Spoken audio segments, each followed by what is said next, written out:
आप कल्पना करिए, इस कोरोना काल में जब भारत ने 150 से ज्यादा देशों के नागरिकों की मदद के लिए जरूरी दवाइयां भेजी, आज भारत ने दुनिया के अलग अलग देशों से अपने 50 लाख से अधिक नागरिकों को स्वदेश लाने का काम किया।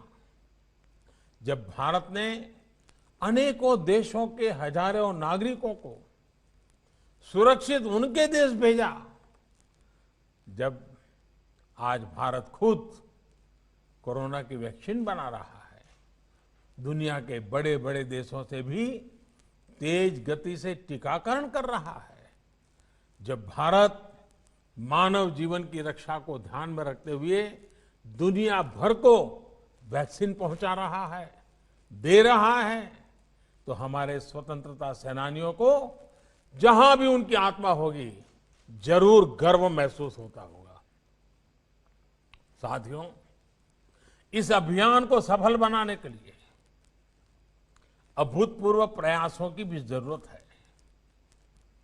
इन भगीरथ प्रयासों की एक झलक हमें इस बार के बजट में भी दिखाई देती है। कोरोना काल में देश के सामने जो चुनौतियां आई, उनके समाधान को ये बजट नई तेजी देने वाला है। साथियों, बजट के पहले कई दिग्गज ये कह रहे थे कि देश ने इतने बड़े संकट का सामना किया है, इसलिए सरकार को टैक्स बढ़ाना ही पड़ेगा, देश के आम नागरिक पर बोझ डालना ही होगा, नए नए कर जो लगाने ही पड़ेंगे। लेकिन इस बजट में देशवासियों पर कोई बोझ नहीं बढ़ाया गया,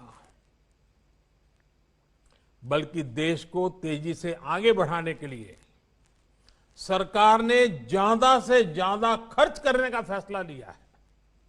ये खर्च देश में चौड़ी सड़कें बनाने के लिए होगा, ये खर्च आपके गांव को शहरों से, बाजार से, मंडियों से जोड़ने के लिए होगा।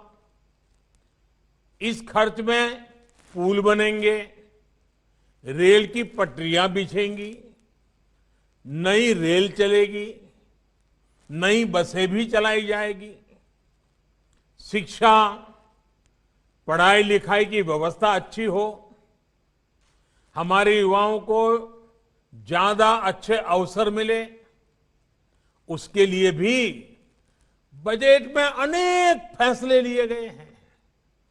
और साथियों, इन सब कामों के लिए काम करने वालों की भी तो जरूरत पड़ेगी। जब सरकार निर्माण पर ज्यादा खर्च करेगी तो देश के लाखों नौजवानों को रोजगार भी मिलेगा, आमदनी के नए रास्ते खुलेंगे। साथियों, दशकों से हमारे देश में बजट का मतलब बस इतना ही हो गया था कि किसके नाम पर क्या घोषणा कर दी गई। बजट को वोट बैंक के हिसाब किताब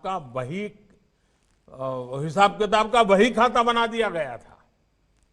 आप सोचिए, आप भी अपने घर में आने वाले खर्चों का लेखा जोखा अपनी वर्तमान और भविष्य की जिम्मेदारियों के हिसाब से करते हैं। लेकिन पहले की सरकारों ने बजट को ऐसी घोषणाओं का माध्यम बना दिया था जो पूरी ही नहीं कर पाते थे। अब देश ने वो सोच बदल दी है, अप्रोच बदल दी है।